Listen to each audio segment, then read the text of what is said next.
The photograph is jarring. Two portraits, side by side. On the left, a man in uniform sits stiffly in a wicker chair, his medals pinned to his chest, and a face torn by war. The skin twisted, the nose gone, the mouth shaped by scars rather than bone. On the right, the same man. Same posture, same medals. But now his features are restored. Eyes framed by symmetry, a nose where there was none, a mustache neatly trimmed. A cigarette rests between his lips. It looks like a miracle. But it isn't surgery. It's art. This was the work of Anna Coleman Ladd, an American sculptor who, in the aftermath of the First World War, used clay, copper, and paint to give back something the war had stolen from thousands of men, their faces. And if you think you've heard all the stories worth telling about the Great War, the trenches, the battles, the generals, you haven't heard this one. Because this is not just about soldiers and their scars. This is about identity, about the thin line between being seen and being invisible. The First World War was a factory of destruction on a scale the world had never known. Shells didn't just kill, they disfigured. Shrapnel tore through flesh and bone, leaving survivors with wounds that medicine at the time couldn't fully heal. Some of these men, known as les gueules casses, the broken faces, avoided mirrors. Many avoided people altogether. Imagine coming home after years in the mud and gas of the front lines, only to watch neighbors cross the street to avoid looking at you. Imagine your own child hiding behind their mother's skirt when you walk into the room. For these men, survival was not the same as living. And then came Anna. In 1917, she arrived in Paris, a sculptor with a reputation for detail and a background in fine portraiture. She could have spent the war years in the relative safety of Boston. Instead, she opened the studio for portrait masks in the heart of the French capital, under the patronage of the American Red Cross. Her goal was audacious: to make thin, lightweight masks for disfigured soldiers, crafted individually to match how they looked before their injuries. The masks were painted by hand, every shade matched to the man's skin tone, every mustache recreated with real hair. They were not meant to deceive, not to hide the truth of war, but to give the wearer back the dignity to walk through a market, sit in a cafe, or kiss his wife without the sting of stares. The man in the photograph you just saw was one of them. On the day he first tried on his mask, witnesses said he didn't speak for several minutes. He simply sat there, touching the smooth copper cheek, tracing the painted lines of the lips. His hands trembled, and then he smiled. Not because the war was undone, nothing could undo that, but because, for the first time in years, he saw himself again. We forget, in the age of modern reconstructive surgery, how impossible this was back then. Plastic surgery existed in its infancy, pioneered by doctors like Harold Gillies in Britain, but many injuries were too complex, too devastating. That's where Anna stepped in. Her process began with plaster. The soldier's face, as it was, would be cast carefully, a slow, intimate process, the air filled with the smell of wet gypsum. Then, using photographs taken before the war, she would sculpt the missing parts in clay, matching the angle of a cheekbone or the slope of a nose with an artist's precision. The final mask, made of thin copper, weighed just a few ounces. Painted in oil, it caught the light like living skin. But this story is not just about technique. It's about the men themselves, their reluctance to be seen, their fear of pity. Many came to her studio at night to avoid the public eye.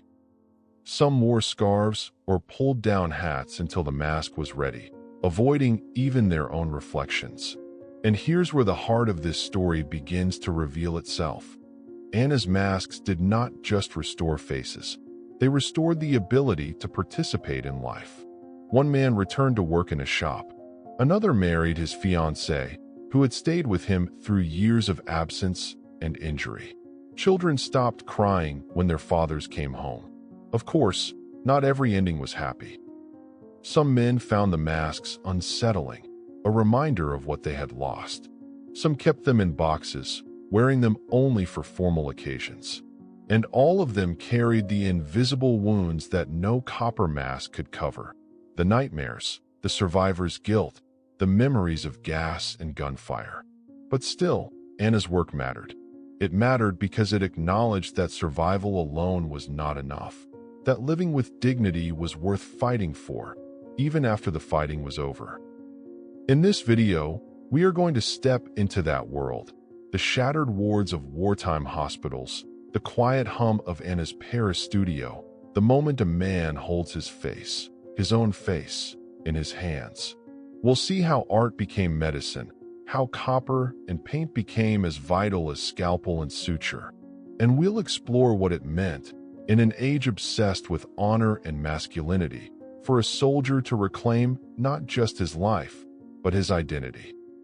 But before we walk into Anna's studio, before we smell the oil paint and hear the gentle scrape of her tools on metal, we need to understand the world she stepped into, a world that had been torn apart, not just in bodies and cities, but in the very idea of what a face could mean. And that's where we're headed next. The year was 1914. Europe was a powder keg, and someone had just struck the match. By the time the first winter set in, the war had already chewed through hundreds of thousands of lives. But it was not just the dead who told the story of its brutality. It was the living, the ones who came home unrecognizable. The Great War was unlike anything the world had seen. The generals still wore the traditions of the 19th century, bright uniforms, polished swords, but the battlefield had moved into a new and terrifying age. Machine guns, high-velocity rifles, and, most devastating of all, heavy artillery shells filled with shrapnel that could slice through a man's body in a heartbeat. And then there was the new weapon that seemed almost designed to erase a man's identity. The sniper's bullet aimed at the head, the exploding shell that didn't just wound. It took away the most human part of a human being. In the trenches, soldiers learned quickly that the face was the most vulnerable target. Helmets offered some protection, but not enough. A single piece of metal, traveling faster than the eye could follow, could take away a nose, a jaw, an eye, and leave the man breathing, conscious, and forever altered. They called them les gueules casses, the broken faces. Not a medical term, not a poetic one, just brutally descriptive. By 1916, military hospitals in France were overflowing with these men. They were not dead, but they were not the same. Surgeons worked miracles with the tools they had, grafting skin, rebuilding jaws with bone from other parts of the body, but medicine could only go so far. Some injuries were too severe, too complex. And here's where the tragedy deepened. The physical wounds were only half the story. Society did not know what to do with these men. Newspapers avoided showing their faces. Many towns discouraged them from appearing in public without a scarf or bandage. There were cases, recorded in letters, of shopkeepers refusing service to a veteran because his appearance disturbed customers. Even their comrades, the ones who had fought beside them, sometimes struggled to meet their gaze, not out of cruelty, but out of the painful reminder of what could happen to anyone at any time. Imagine it, surviving the unspeakable, only to find that the world you fought for now turned its eyes away. In hospital wards, the air was heavy with the scent of disinfectant and something harder to name.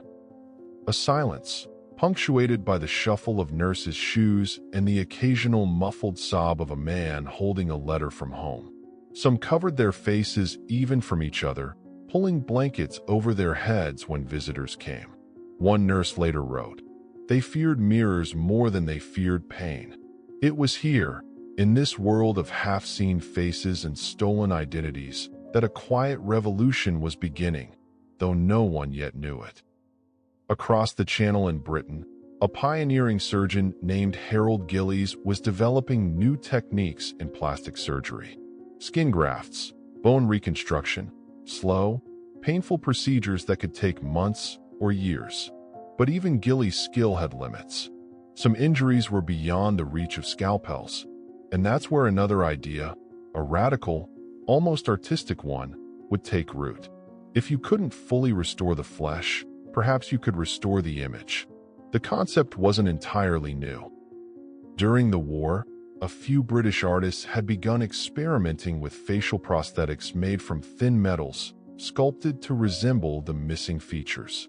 But it was in France, where the number of gules casses was overwhelming, that this idea would find its most devoted champion.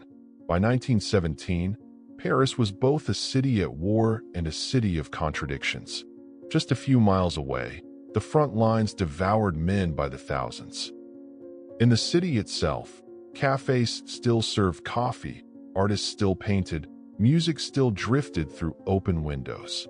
But in the hospitals and side streets, you could see the cost of the war etched into the faces, or the absence of faces, of the returning soldiers. It was into this fractured, uneasy Paris that Anna Coleman Ladd would step. She did not arrive as a surgeon, nor as a soldier. She arrived as an artist, a sculptor who understood the human face not just as anatomy, but as identity. But we're not there yet. Before Anna set foot in France, the stage had to be set by the sheer scale of the need, by the thousands of men who were not just healing, but hiding, by the families who tried to welcome them home while masking the shock in their eyes, by a society that was grateful for their sacrifice, but not always ready to look at it. This was a world without faces, and into it was about to step a woman who believed that every man deserved to be seen. In the spring of 1917, Anna Coleman Ladd stepped off the train in Paris with the steady posture of a woman who knew exactly what she was there to do, even if no one else could imagine it yet. The city was alive in that strange, uneasy way that only wartime cities are. Soldiers on leave strolled arm in arm with sweethearts along the boulevards, while only a few streets away, hospital courtyards were filled with men whose lives had been carved open by the war. Anna had seen photographs of the wounded before she arrived, black and white prints, grainy and flat. Nothing could prepare her for meeting them in person. Her first visit was to the Val de Grace military hospital. The corridors smelled of antiseptic and faintly of damp stone. As she followed a nurse down a long hallway, she passed men in beds with arms in slings, legs missing, eyes covered in bandages. But what struck her most were the ones who turned away as she passed or lifted a hand to cover their faces. In one ward, she paused by a bed where a young man sat staring out the window. The lower half of his face was hidden behind a white cloth mask tied at the back of his head. His eyes, bright, young, but shadowed, flicked toward her for only a moment before returning to the gray sky outside. The nurse whispered, "He doesn't like to be seen." None of them do. That night, back in her small rented room, Anna sketched by lamplight. She drew faces, not perfect faces, but living ones, with lines, asymmetries, expressions. She thought about the men she had seen, the way they shrank from sight, and the question began to take root.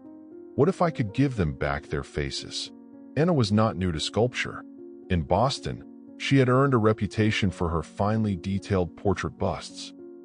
She understood bone structure, the subtle planes of a cheek, the way light curved over skin. But here, in Paris, the challenge would be far greater.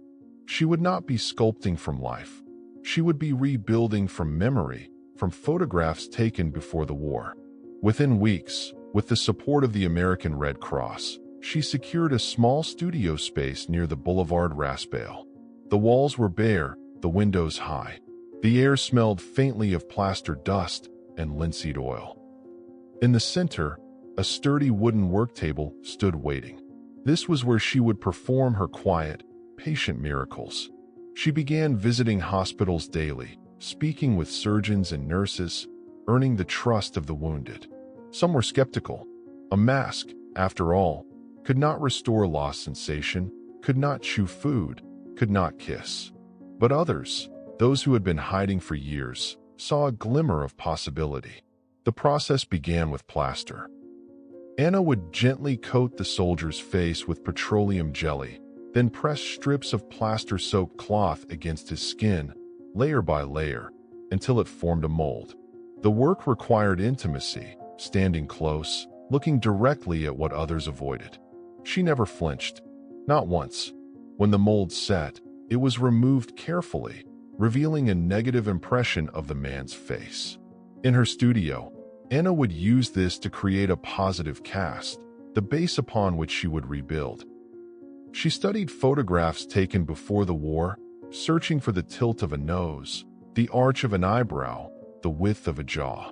Her tools were simple: small sculpting knives, brushes, a palette of oil paints. Her medium was copper, thin enough to be light, strong enough to hold its shape. The mask, once shaped and painted, would be secured to the face with fine strings or eyeglass frames. But there was more to the work than technical skill.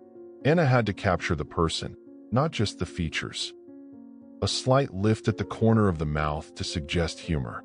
The careful matching of skin tone so that the mask blended seamlessly at the edges. Even the texture of the hair in a mustache was matched to the man's own, sometimes using clippings provided by family members. And then came the most important moment, the fitting. The first time a soldier saw himself in the mirror with the mask, the room often went silent. Some stared for long minutes without speaking. Some wept. Others smiled. A smile they hadn't dared in years. Anna stood back, watching, always letting the moment belong entirely to them. She kept a record of each transformation, photographing the men before and after. The images were startling. A man with half his jaw gone, then the same man walking through the streets of Paris, wearing a hat and overcoat, looking, to the casual passerby, like any other veteran. Word spread quickly. Soon, soldiers were coming from across France to her studio. Some arrived alone. Others were brought by comrades who had already received masks. The work was painstaking, and she could only complete a few each month, but each one was a small victory against the erasure the war had inflicted. In the cafes of Paris, people began to speak of the American woman who gives back faces. The Gauls' casas still bore their scars beneath the copper, but with Anna's work, they could step into public spaces without feeling the weight of every stranger's gaze. But this was only the beginning. Outside the studio walls, the war still raged. The hospitals kept filling, and Anna knew that for every mask she made, there were dozens more men who needed one. The first man to walk into Anna's studio that spring was Captain Georges Leblanc. Before the war, he had been a schoolteacher in Marseille, known for his booming laugh and his love of cycling along the coast. But in 1915, during the Second Battle of Artois, a shell exploded just meters from his position. The blast took part of his upper jaw and most of his nose. When he arrived at the studio, he kept his collar pulled high and a scarf wrapped around the lower half of his face, even indoors. He spoke only when necessary, his voice muffled and uneven. Anna invited him to sit. She asked about his life before the war, not the battle, but the classroom, the sea, the bicycle. Slowly, his shoulders loosened. She showed him photographs of her previous work, explaining how the process would go.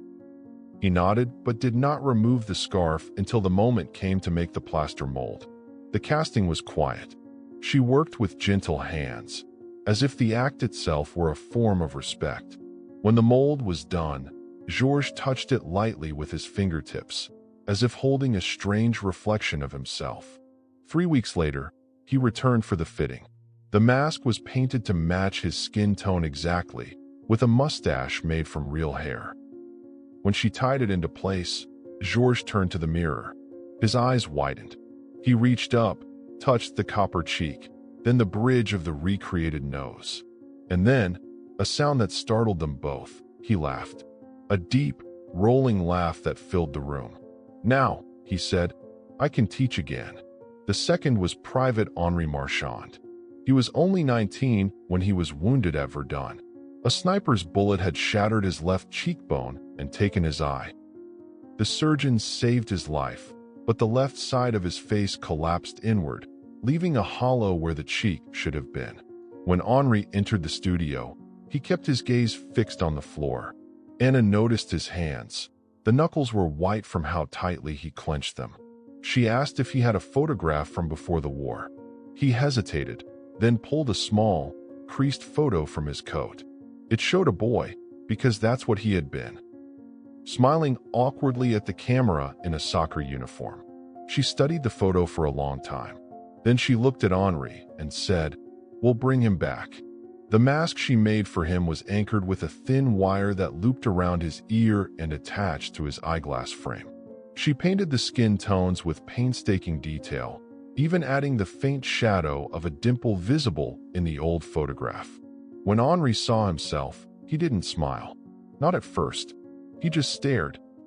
And then, almost imperceptibly, his shoulders lifted, his chest rose. He stood taller. A week later, Anna saw him walking near the Boulevard Saint-Germain, wearing his mask, carrying a small bag of groceries. A young woman passed him, smiled politely, and kept walking, not staring, not flinching. That, Anna knew, was the real victory.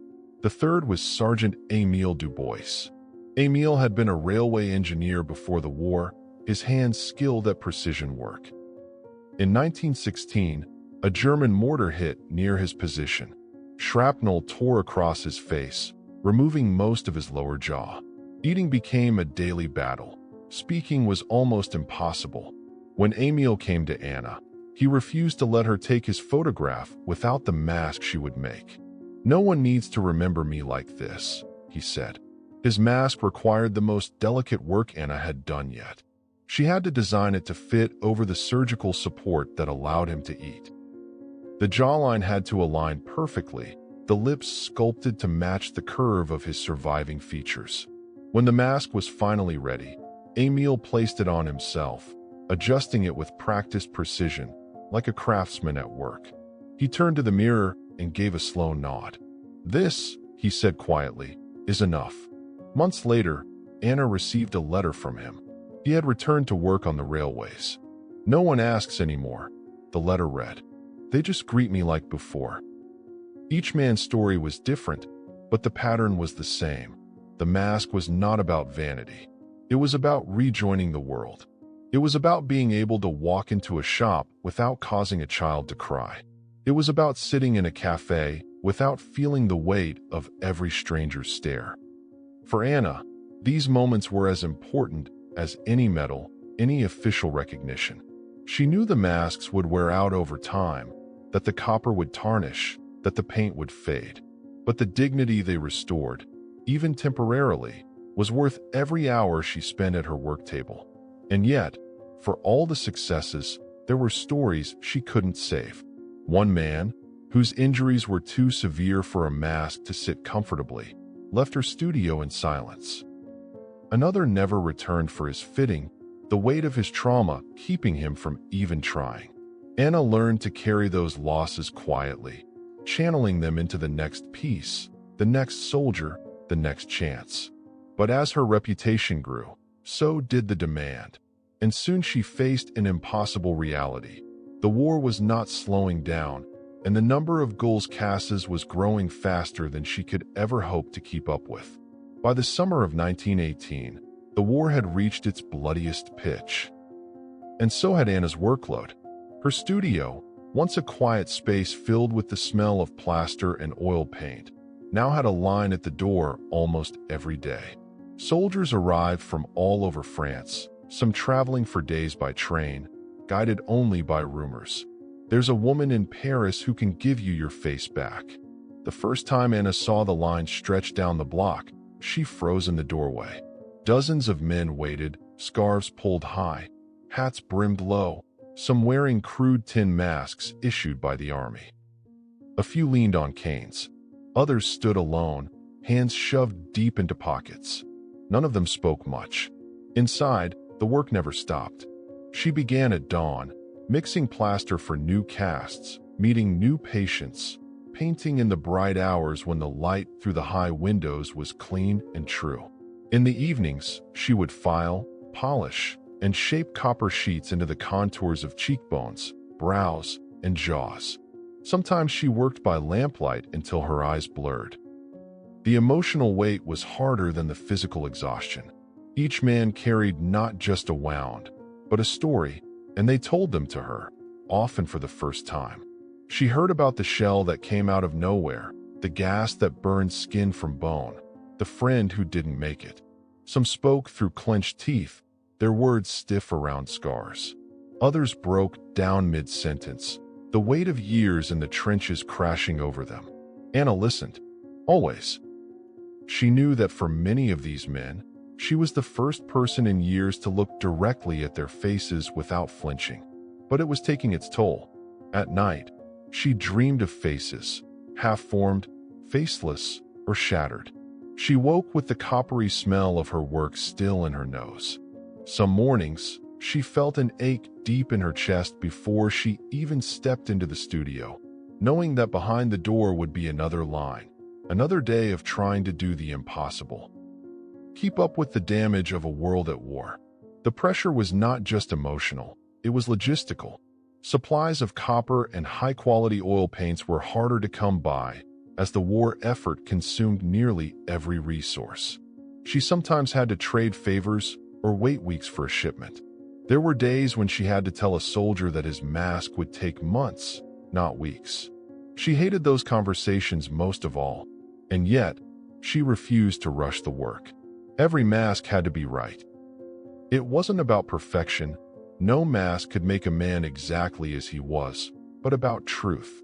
About capturing enough of his face that when he looked in the mirror, he could think, "That's me." Her reputation had spread beyond France. Letters arrived from Britain, from Belgium, even from soldiers' families in America. Some begged her to travel, to set up studios elsewhere. She wanted to say yes to them all, but the truth was she was already running at the edge of what she could handle. One day, a young soldier named Louis came in. He was barely 20, with a face scarred so deeply that one eye was fixed shut. As she worked on his mold, he said, "They tell me you can make me handsome again." She paused, her hand still, then said gently, "I can make you yourself again." He smiled with the one corner of his mouth that still moved. That's enough. Moments like that fueled her. Even in the exhaustion, even in the constant reminder of what the war had done, there was a thread of purpose that kept her going. But the truth was, time was running out in more ways than one. The war was dragging toward what everyone hoped was its final year, but each passing week brought more wounded. And Anna knew that when the fighting stopped, the need for her work would not end. It might even grow, as men came out of hiding, finally ready to face the world again. She began to imagine what would happen after the war. Could there be studios in every major city? Could artists be trained to do this work, to bridge the gap between surgery and the public square? She started writing to colleagues back in the United States, planting seeds for something larger. Still, each day began and ended in the same small studio in Paris, with the same long line of men outside the door. And as autumn came, the rumors of an armistice grew louder. The sound of church bells in the city brought people into the streets. But in Anna's studio, the work didn't stop. Not for a day, not for an hour. Because the war's ending would not erase the faces it had broken. November 11th, 1918. Paris awoke to the sound of church bells, car horns, and voices shouting in the streets. The war that had consumed for years, millions of lives, and the faces of countless men, was over. People poured into the boulevards, waving flags, embracing strangers, singing the Marseillaise. Champagne corks popped in cafes.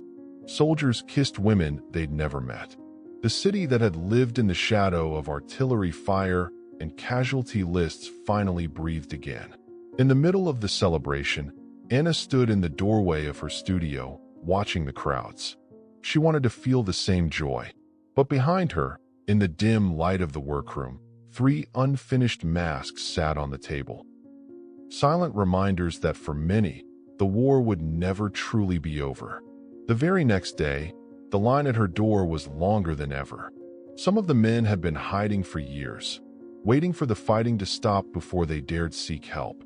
Others had just arrived from the front, discharged now that peace had come. Their injuries were fresh, their futures uncertain. The public mood had shifted. The city was celebrating victory, but the sight of the ghouls' casas was an uncomfortable reminder of what that victory had cost. In cafes, people averted their eyes when a masked man entered. In some cases, landlords refused to rent to them, fearing they would frighten neighbors. Anna realized that the masks were no longer just a tool for personal dignity. They were a passport back into a society that had already started to forget the war's worst truths. Her work became more than art. It became advocacy. She began speaking with veterans groups, urging them to support the wounded in ways beyond pensions and parades. She wrote letters to newspapers, challenging the stigma that pushed these men into the shadows. One afternoon, a soldier named Renee came in, carrying a small wooden box. Inside was a photograph of himself taken in 1914, a clean-shaven, sharp-eyed man in uniform. Next to it was another photo, taken after the injury, his lower face gone, replaced by bandages. "I want this back," he said, pointing to the first photo. Anna studied him for a long moment and replied, "I can't give you that face. But I can give you one that lets you look in the mirror again without turning away." When Renee returned for his fitting weeks later, he didn't just put the mask on. He walked straight to the window, pulled back the curtain, and looked out at the street below. Then he turned to Anna and said, "I'm going outside without a scarf for the first time in 3 years." But the post-war period brought new challenges. Supplies were still scarce, and without the military's wartime logistics, getting copper and paint was even harder. Donations from the American Red Cross kept her going for a while, but funding was never guaranteed. And then there was the emotional toll. The joy in the streets on Armistice Day hadn't reached everyone. Many of the men Anna worked with felt forgotten. The country had moved on, but they could not. Some wrestled with depression, isolation, and a constant, gnawing question. Was it worth it? Anna answered that question in the only way she knew how, by restoring what she could, piece by piece, face by face. Her studio became a place of quiet refuge. Veterans would linger even after their fittings were done, drinking tea, talking with one another, forming an unofficial brotherhood bound not by the war they fought, but by the lives they were now trying to rebuild. Anna noticed something remarkable. Some men, after receiving their masks, came back not for repairs, but simply to visit. They would help newer patients feel at ease, telling jokes, sharing stories, showing that it was possible to step back into the world. Still, Anna knew her work in Paris was finite. She began to consider returning to the United States, not to stop, but to expand the mission. There were wounded men in every country touched by the war, and she believed that artists everywhere could learn to do what she had done here. Before she left, she trained a small team in Paris to continue the work. She wrote detailed instructions on techniques, materials, and, most importantly, the philosophy that guided her. You are not making a mask. You are giving back a man's place in the world. As winter settled over Paris in late 1918, the streets grew quieter, the celebrations faded, and the city began the long, slow process of recovery. In the studio on Boulevard Raspail, however, the pace never slowed. And somewhere deep in the heart of that city, a man who had once hidden his face now walked to a cafe, nodded to the waiter, and ordered a coffee. Just another customer on just another day. That was the victory Anna fought for, long after the guns had gone silent. In early 1919, the snow in Paris was melting when Anna packed her tools.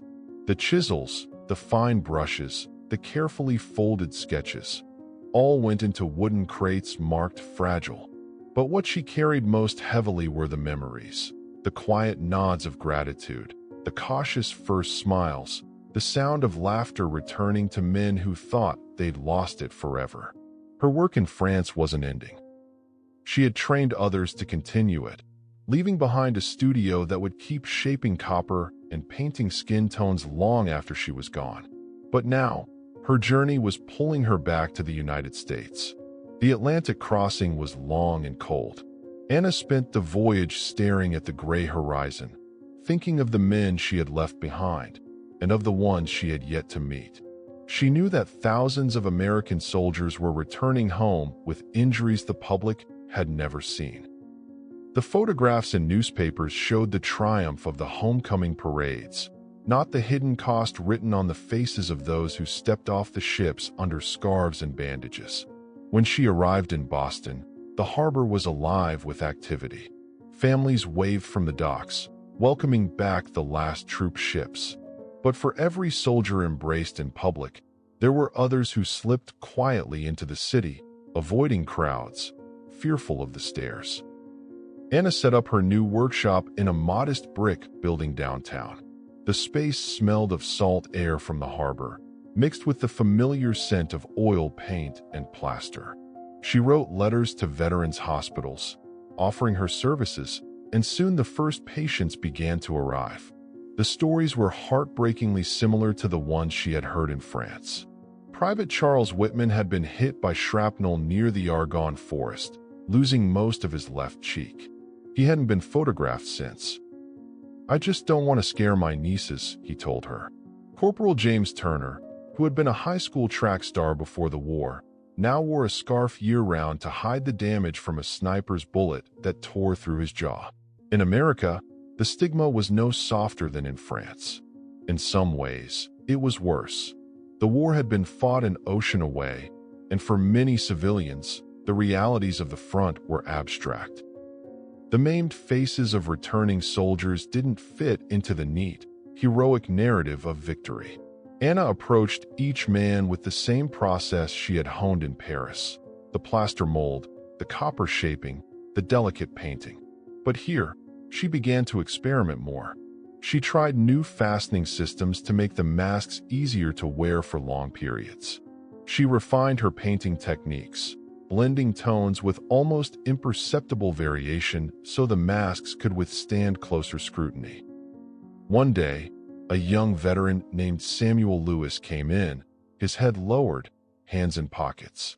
He had been avoiding public places for over a year. Anna worked from a photograph his sister had brought, a picture of Samuel grinning beside his fishing boat before the war. When she fitted the mask, Samuel turned to the mirror and said nothing for a long while. Then, in a low voice, he asked, "Do I look normal?" Anna met his eyes and said, "You look like you again." Word began to spread. Soon, her workshop became known among veterans' networks, and men traveled from other states to see her.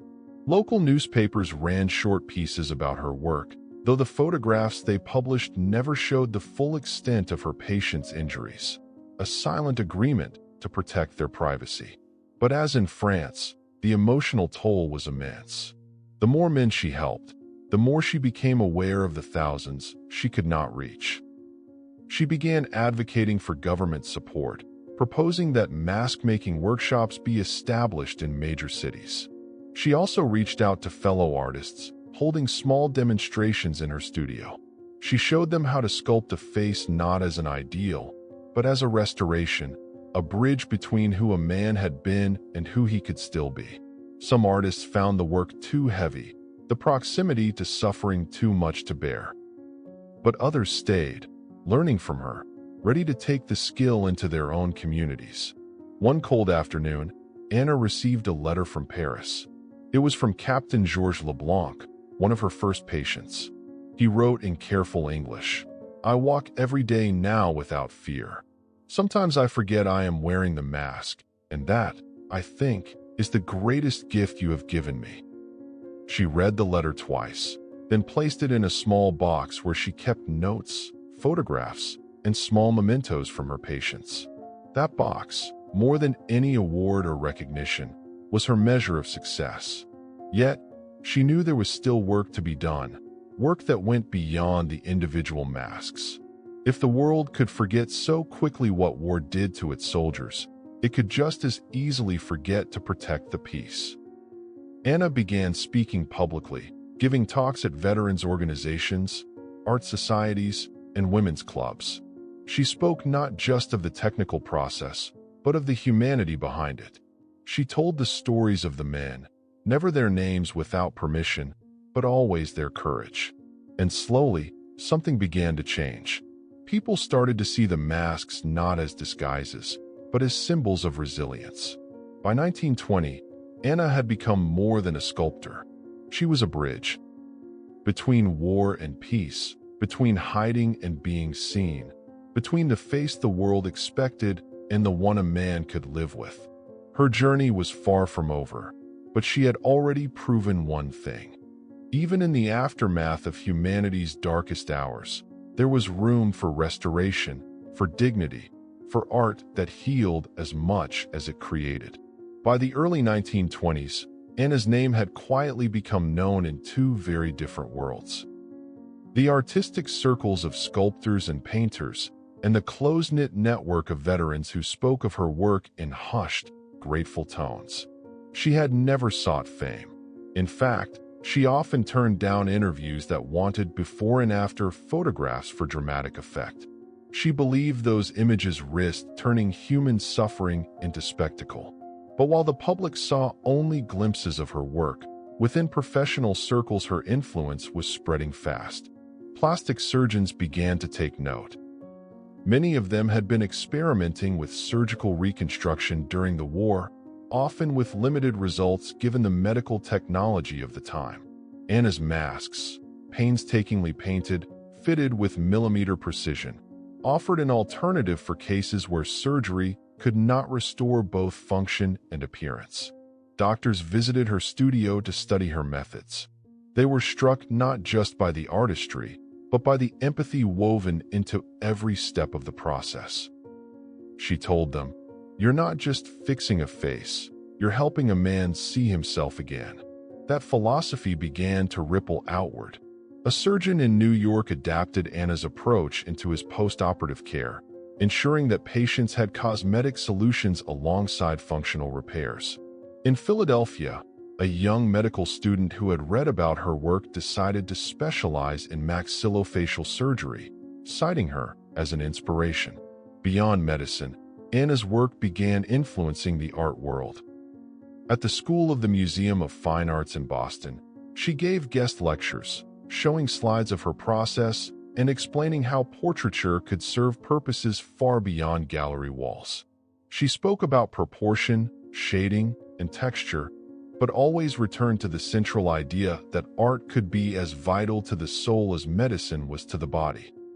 Some of her students went on to careers in sculpture, others into industrial design, but all of them carried her belief that artistic skill carried a responsibility to humanity.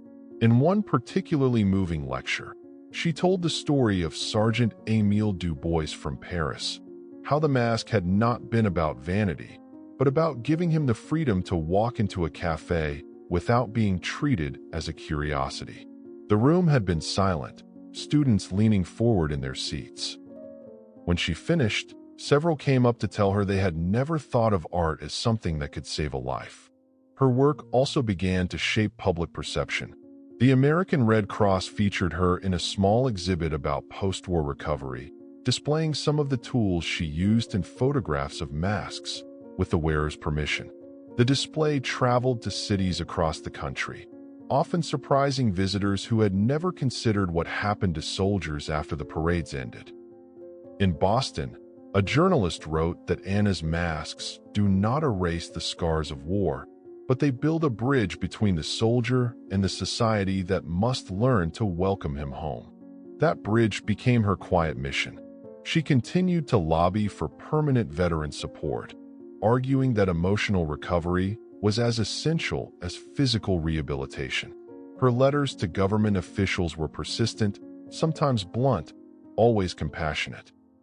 Privately, Anna kept in touch with many of her former patients.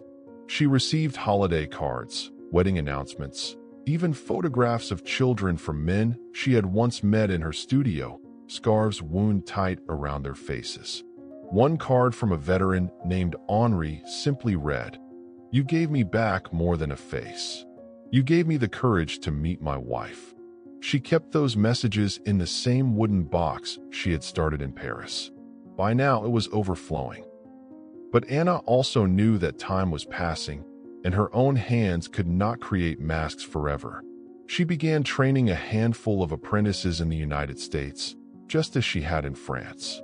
She taught them the technical skills, how to read a face, even when parts of it were gone, how to match skin tone under different light, how to shape copper so thin and light it felt like part of the wearer. More importantly, she taught them the unspoken rules. Never treat a patient as a curiosity, never rush the work for the sake of numbers, and never forget that you are restoring more than appearance. In 1925, Anna was invited back to France for a veterans reunion. She walked into a hall filled with men in suits, some wearing her masks, others without. At first glance, they blended into the crowd, which was exactly the point. One man approached her, smiling. She recognized him instantly despite the years. "Madam Ladd," he said, "you may not remember, but you made this for me in 1918. He tapped his cheek, where the copper and paint had aged gracefully. She did remember. She always remembered. They spoke for a while, and before he left, he said, "People think the war ended in 1918. But for us, it ends every time someone looks us in the eye without pity. You made that possible." Anna carried those words home with her. They became a quiet mantra whenever exhaustion crept in. By the late 1920s, her work had touched lives on 2 continents. Her influence was visible in the medical field, in art education, and in the subtle but profound shift in how society viewed disfigured veterans. She never sought statues or grand memorials. Her legacy was written in copper and paint, in the restored confidence of men who could once again walk into the world without shame. By the early 1930s, Anna's workshop was quieter. The tools were still there, the brushes lined up in a neat row, the copper sheets stacked by the window, but the pace had eased. The long queues that once stretched out her door had dwindled, not because the need had disappeared, but because time had carried many of her earliest patients into new lives, and, in some cases, to their graves. Anna herself was in her late 50s now. The years of bending over work tables, of sculpting for hours in silence, had left her with a stiffness in her back and an ache in her hands on cold mornings. She could still hold a chisel steady, still mix paint with the precision of an alchemist, but she felt the change. And yet, she could not stop. There was always one more man to help. The Great Depression had settled heavily over America, and funding for veterans' services was tighter than ever. Many men who had been fitted with masks in the 1920s now returned for repairs or adjustments, unable to afford replacements elsewhere. Anna welcomed them in, refusing payment when they couldn't manage it. She also took on quieter projects, masks for civilians injured in industrial accidents, burns, or illnesses that left visible scars. The war had taught her that the pain of being stared at, avoided, or whispered about was not exclusive to soldiers. One of these patients was a young woman named Clara, injured in a factory fire. Her face bore deep burns on one side, and she had been wearing a wide hat pulled low to hide them. When Anna finished her mask, Clara said in a trembling voice, "It's not that I want to forget the fire. I just want people to see me before they see it." Anna understood. She always understood. As her physical stamina waned, Anna poured more energy into training others. She invited younger artists into her studio for extended apprenticeships, teaching them not just the technical skills, but the philosophy behind the work. She emphasized patience, empathy, and the importance of listening before shaping even a single curve of metal. Her methods began to appear in small workshops in other cities, not exact copies, but adaptations inspired by her approach. This was the legacy she had hoped for. Not a single pair of hands doing the work, but many. One evening, sitting at her workbench, Anna received a letter from a man in France. He was the son of one of her first patients, Captain LeBlanc. The letter read, "My father passed this spring. He wore the mask you made until his last day. He kept it in perfect condition, and when he spoke of you, he said you were not just an artist, but the person who returned him to us." Anna set the letter down slowly, her hands resting on the table. The room was quiet except for the ticking of the clock. She felt a deep mix of sadness and pride. The captain was gone, but the life he lived after she met him, the years he spent walking freely, smiling, meeting friends, had been worth every hour she had poured into that mask. Outside of her studio, the world was changing. New wars loomed on the horizon, and with them, the possibility that her work might be needed on a scale she prayed would never come again. She read newspaper articles about political tensions in Europe, feeling the same uneasy pull she had felt in 1914. Friends and former colleagues urged her to rest more, to take time for herself. She tried, taking short trips to the countryside, painting landscapes for her own pleasure. But inevitably, she found herself back in the studio, copper in hand. For Anna, the workshop was not just a place of labor. It was a sanctuary. A place where the world's cruelty could be answered, if only in small ways, with care and skill. In 1936, she gave what would be one of her last public talks. Standing before a small audience at an art society meeting, she spoke plainly. The mask is not a lie. It is a truth we choose to tell. The truth that the person before you is more than what the world has done to them. The room was silent when she finished. Then, slowly, people began to applaud, not for the speech alone, but for the years of quiet, relentless compassion it represented.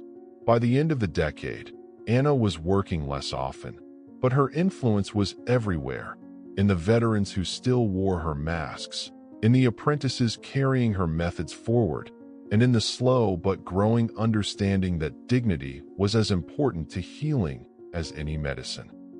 She had begun to think about her life's work not as a career, but as a thread in a much larger tapestry, one that connected artists, doctors, and the wounded in a shared mission to see each other fully.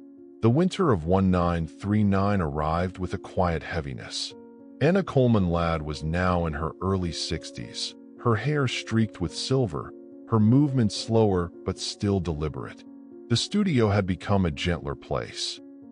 Fewer patients, more visitors, and an ever-present sense that the world was changing once again. She spent long afternoons by the large north-facing window, where the light was soft and even, perfect for painting. Sometimes she worked on portraits that had nothing to do with masks, landscapes, still lives, and studies of hands. But even these works carried a certain tenderness, as if every brushstroke was a continuation of the same mission she had embraced decades before. The newspapers were filled with troubling headlines. Across the Atlantic, another war had begun. Photographs of soldiers marching through European streets stirred an ache in her chest. She knew too well what those faces might one day endure. The thought that another generation could suffer the same disfigurement was almost unbearable. In those days, she received a letter from an old friend in France, one of her fellow sculptors from the 1918 studio. He wrote of the renewed fear in Paris, of young men leaving for the front, and of the quiet dread that settled over the city. Anna read the letter slowly, her hands resting on the paper long after she had finished. She began to prepare her studio for a different kind of work. If the United States were to enter the war, something that seemed increasingly likely, she would be ready to share her knowledge again. She reorganized her tools, updated her notes, and began writing a manual on her mask-making techniques, determined that others could carry on the craft even if she could no longer do it herself. But this war was not like the last. Medical advancements meant that reconstructive surgery had progressed far beyond what had been possible in 1917. Fewer masks would be needed, and yet, Anna believed there would always be cases where her methods could help. She saw herself not as a replacement for medicine, but as a complement, a bridge between what surgery could achieve and what the heart still needed. One cold January morning, She welcomed a visitor who had traveled hundreds of miles to see her. He was a veteran of the First World War, his mask worn and chipped from years of use. "I heard you might still be here," he said with a shy smile. "It's been more than 20 years, and I thought, maybe it's time for a new one." Anna studied his face, then the mask she had made for him in 1919.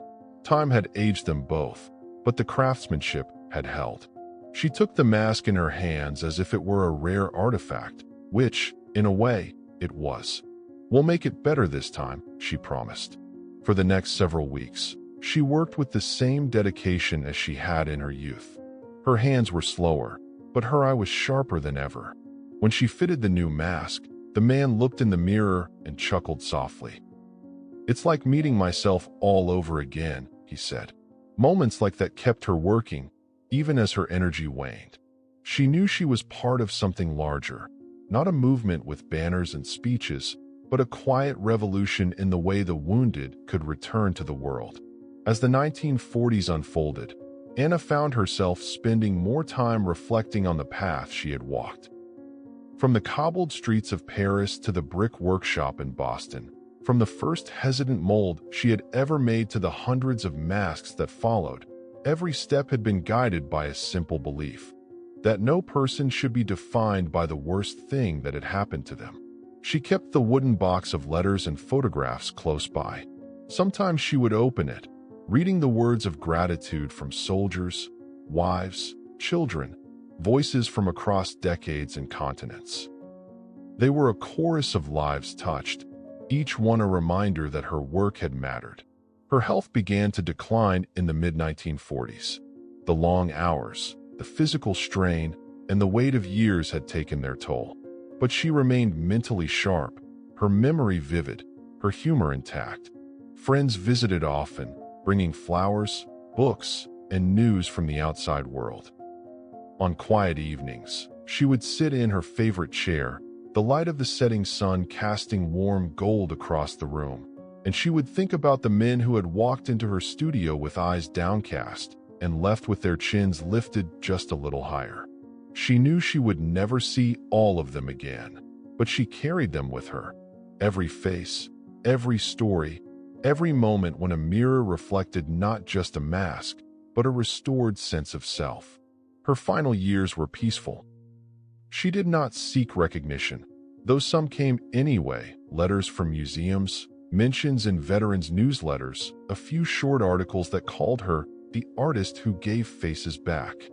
She accepted these tributes with humility, always reminding people that she had simply done what she could with the skills she had. As winter turned to spring one last time, Anna looked out her window at the city she had called home for so many years. The streets were alive with people, laughing, arguing, living. She thought about how many of them might pass by someone wearing one of her masks and never know it. That anonymity was, in her mind, the greatest success of all. Anna Coleman Ladd passed away in 1939 at the age of 60. She left behind no monuments, no grand memorials, but a legacy etched into the lives of those she had helped. Her masks would not last forever. Copper tarnishes, paint fades. But the dignity she restored, the humanity she protected, would endure as long as their stories were told. In her studio, the wooden box of letters remained on the shelf, its contents a testament to a life spent in quiet, extraordinary service. And somewhere, perhaps, a man still walked through a crowd unnoticed, his face hidden in plain sight, carrying with him the gift she had given, the freedom to be seen as himself. There's a strange truth about history. It often celebrates the loudest voices, the boldest victories, the moments that shine under the spotlight. But just beyond that light, in the quieter shadows, are the stories that shaped the lives of countless people, stories like Anna Coleman Ladd's. She didn't lead armies. She didn't sign treaties. She didn't stand on balconies waving to adoring crowds. Instead, she bent over her work table, hour after hour, day after day, giving back something that war had stolen and the world had almost forgotten to return. When we think of the First World War, We often picture mud-filled trenches, endless lines of soldiers, explosions tearing the horizon apart. What we rarely imagine are the long years after the guns went silent. Years when men came home carrying wounds that no parade could heal. Some of them lost their voices, some lost their limbs, and some lost their faces. For those men, the battle never ended. Every mirror was a reminder. Every sideways glance on the street was another wound. Society had no place for them. They were expected to vanish quietly into the margins of life. But Anna refused to let that happen. She took the art she had mastered, the ability to see not just the structure of a face, but the soul behind it, and she used it as a weapon against despair. In her hands, copper and paint became tools of defiance, each mask a statement that no man's worth could be reduced to the damage he had suffered. It wasn't vanity. It wasn't about erasing the past. It was about giving these men the choice to be seen as they wished, to move through the world without their scars defining every interaction.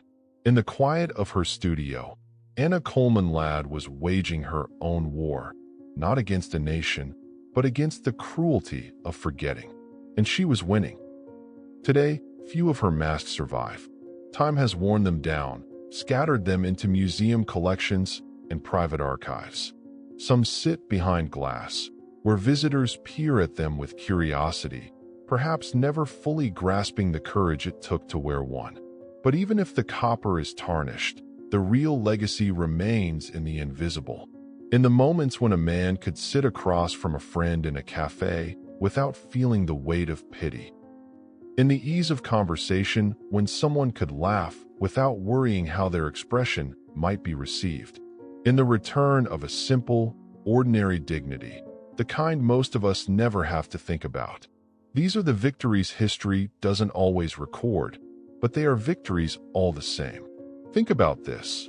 Somewhere, in a faded photograph tucked inside a family album, there might be a smiling man whose face you think you see, but perhaps, just perhaps, it's one of Anna's masks. And if it is, then you are looking at more than copper and paint. You are looking at love, skill, and defiance forged into something that no war could destroy. We often say that history is written by the victors, but sometimes it's also written, quietly, patiently, by the healers. By the ones who choose to stand in the ruins and rebuild, not for glory, not for recognition, but because they cannot bear to do nothing. Anna Coleman Ladd never sought to be remembered. And yet, here we are, telling her story more than a century later, because some legacies are too important to lose. So the next time you see a photograph from the First World War, don't just look at the uniforms or the medals. Look closer. Look for the faces. And remember that some of them may have been made by a woman who believed that restoring a man's face could also restore his place in the world. History may not give her the same fame as generals or politicians. But for the men she helped, she was nothing short of a savior. And maybe that's the kind of victory we should talk about more often. If this story moved you, share it. Because someone out there still needs to know that in the darkest chapters of history, there were people like Anna Coleman Ladd. People who fought not with weapons, but with compassion, and whose victories were measured not in conquered land, but in lives restored.